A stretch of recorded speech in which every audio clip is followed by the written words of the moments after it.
And in this video, let's talk about composition in photography.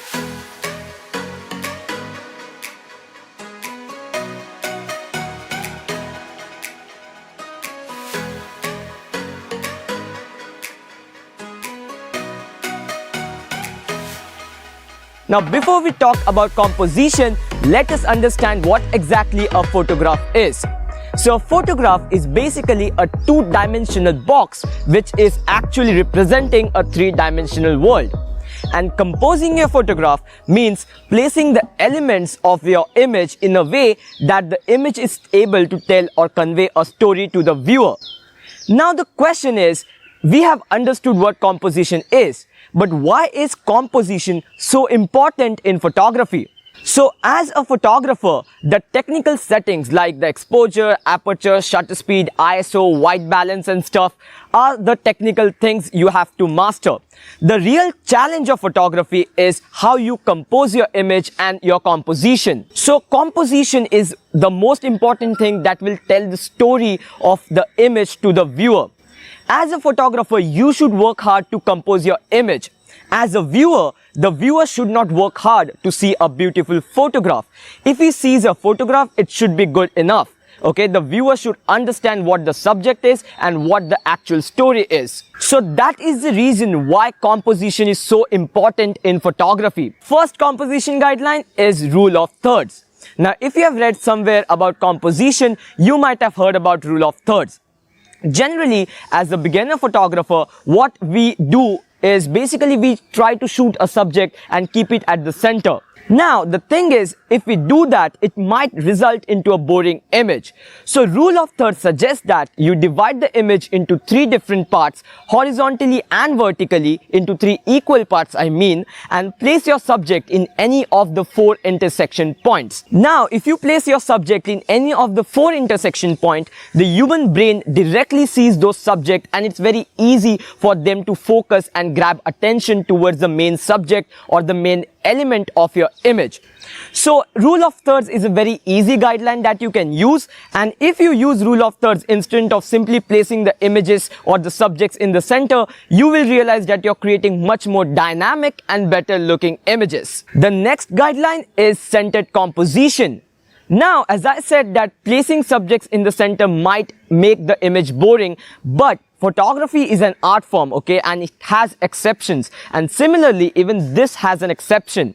Sometimes placing your image dead center can also make the image look interesting. So basically, when you're using centered composition, one thing that you have to understand is you have to balance the left and right part or the top and bottom part of the image. So now this type of composition works amazing when you have certain kind of symmetry in your scene or when you want to show some reflection.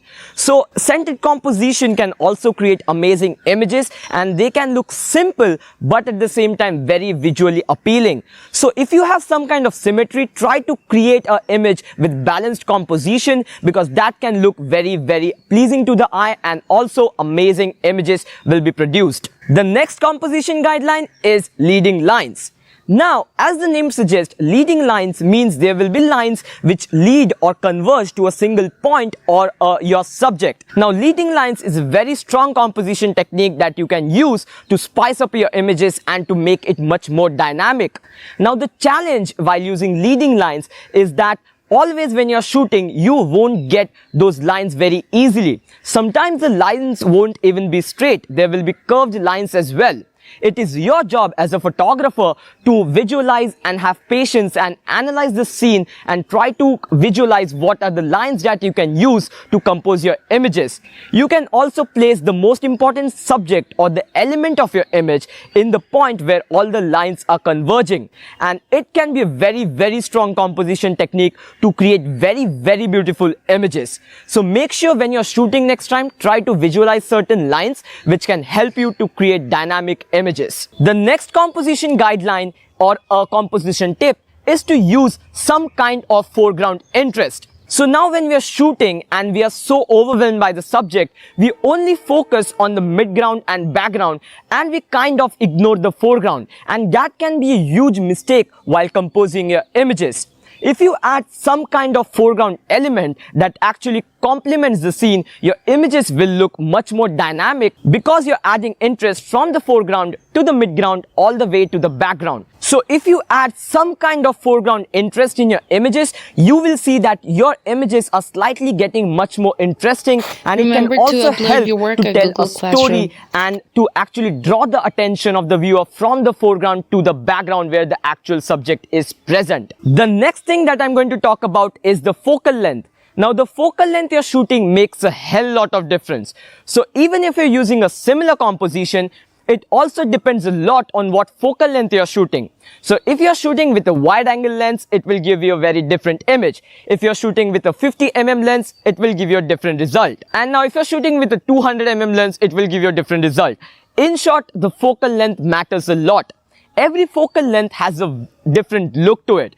As you zoom in, the background starts compressing. So you have to know what kind of shot do you exactly want. Okay, and according to that, you have to use the focal length. Maybe for if you're shooting landscapes and you want a wider perspective, use a wider angle lens. If you're shooting portraits, something about 35 to 85mm works great. And now if you're shooting some kind of wildlife or sports, something about 200 to 300mm works great. So you have to visualize what kind of composition do you want, and according to that, you have to smartly select the lenses. The next step is to place some kind of person in your image.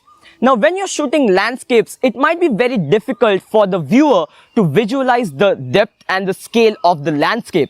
Placing a human being can actually change it a lot. It can not only add a different subject to your image, but also when you place such a human being, since you know what an average human being size is, you basically get to know the scale of the landscape. And this can really create a very dynamic and a very different looking image.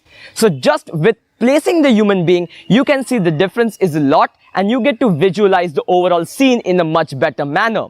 So make sure you're trying hard, but also at the same time, you're keeping the compositions very simple.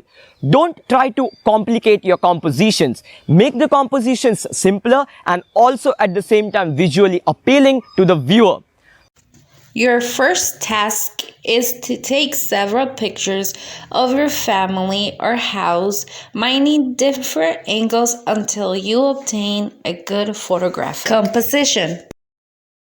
Don't forget the tips seen before. Task number 2.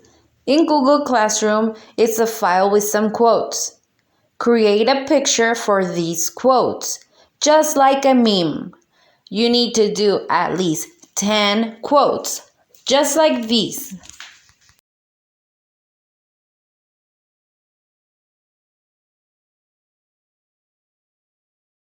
Have fun, use your imagination, please upload your work to Google Classroom.